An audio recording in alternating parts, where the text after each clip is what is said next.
to Insighted! In our last episode, we discussed the theoretical perspectives that shape curriculum. Today, we're moving into our new topic, the functions of curriculum theory. Joriza, can you explain the key functions that curriculum theory serves? Definitely. Curriculum theory performs several essential functions in the field of education. According to various scholars such as Nyanjusi, Bentham, Ornstein and Hankins, Blanthorne, and others, these functions include description, prediction, explanation, and guidance. Those are crucial functions. Can you break down for us, Joriza? Of course. Let's start with description function. Description function. It refers to a clear and comprehensive understanding of the curriculum, describing its structure, components, and goals. This is essential as it helps educators and stakeholders understand what the curriculum entails. Why does description function exist? This is to ensure that all stakeholders, including teachers, administrators, and policymakers, have a shared understanding of the curriculum goals, content, which is essential for consistent implementation. Without this clarity, confusion can arise, leading to inconsistent implementation. Example: curriculum theory is useful in crafting the STEM, or the science, technology, engineering, and mathematics curriculum to explain how technology is integrated into education, specifying the tools and strategies to enhance learning. It would detail the subjects involved, the skills to be developed, and the pedagogical approaches used such as project-based learning or inquiry-based learning. The structure description helps teachers understand how to effectively deliver the curriculum. Prediction function. Curriculum theory allows educators to anticipate future developments in curriculum design and implementation. This predictive function is crucial for strategic planning and decision-making, enabling schools to adapt to changing educational needs. Why does prediction function exist? The ability to predict trends and changes in education helps institutions remain relevant and responsive to societal demands. This foresight is essential for preparing students for future challenges. Example: with the increasing importance of digital literacy, a curriculum theory might predict the future curricula will need to incorporate coding and data analysis skills. Schools can then proactively develop programs that equip students with these competencies.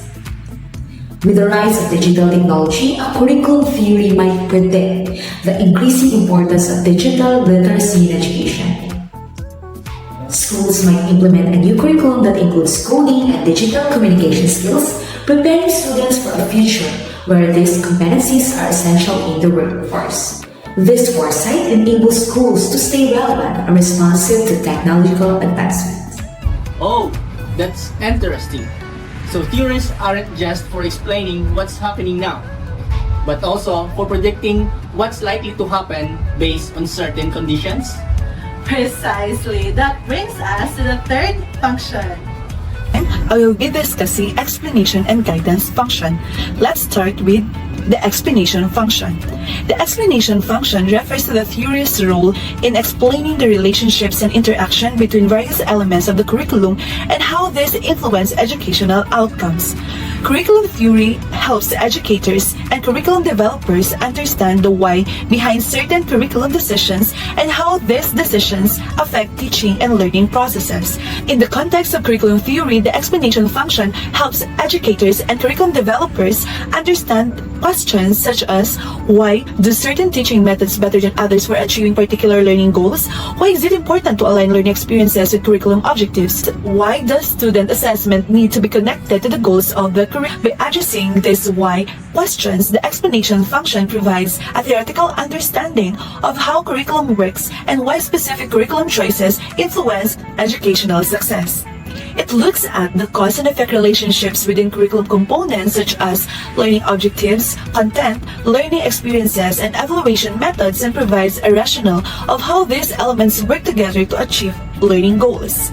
For example, Tyler's rational linear model of curriculum emphasizes that when a curriculum has clearly defined objectives and with learning experiences and assessments, students are more likely to achieve these goals. For instance, in math curriculum focus on the subject pre-calculus, Tyler's model suggests selecting relevant content specifically in the topic conic sections. It suggests to use hands-on activities or assessing students through quizzes or practical tasks. This alignment helps educators understand the cause-effect relationship between curriculum components, leading to better student comprehension of the subject. And the last one is the guidance function. Guidance function provides practical direction for developing, implementing, and evaluating curricula. It serves as a roadmap for educators, policymakers, and curriculum designers, offering a structured framework for making informed decisions about what should be taught, how it should be taught, and how student learning should be assessed. Curriculum theories guide educators in determining what content should be included in the curriculum, what teaching methods or instructional strategies should be used to deliver this content effectively, how should learning be organized to meet the needs of diverse learners, how should student progress be assessed to ensure that learning objectives are met. Hilda Taba's inductive model of curriculum development advises starting with student needs, creating relevant learning experiences, and then organizing content and evaluating outcomes. Taba's model emphasizes beginning with specific units, involving teachers directly in curriculum design to make it responsive to students' actual needs. In math, for example, a competency-based curriculum might focus on mastering algebraic problem solving. Teacher would first identify gaps in students' understanding, design activities like solving real-world problems, and assess through hands-on tasks to ensure students develop the required skills. This approach ensures the curriculum is practical and aligned with students' learning progress. This is really interesting. To sum up, curriculum theory helps by describing curriculum activities, predicting outcomes, explaining the reasons behind educational trends, and guiding decisions. These are all key for developing and implementing effective curriculum. Up next, we'll explore theory building. Stay tuned for more on Incited! We'll see you on the next episode. Yeah.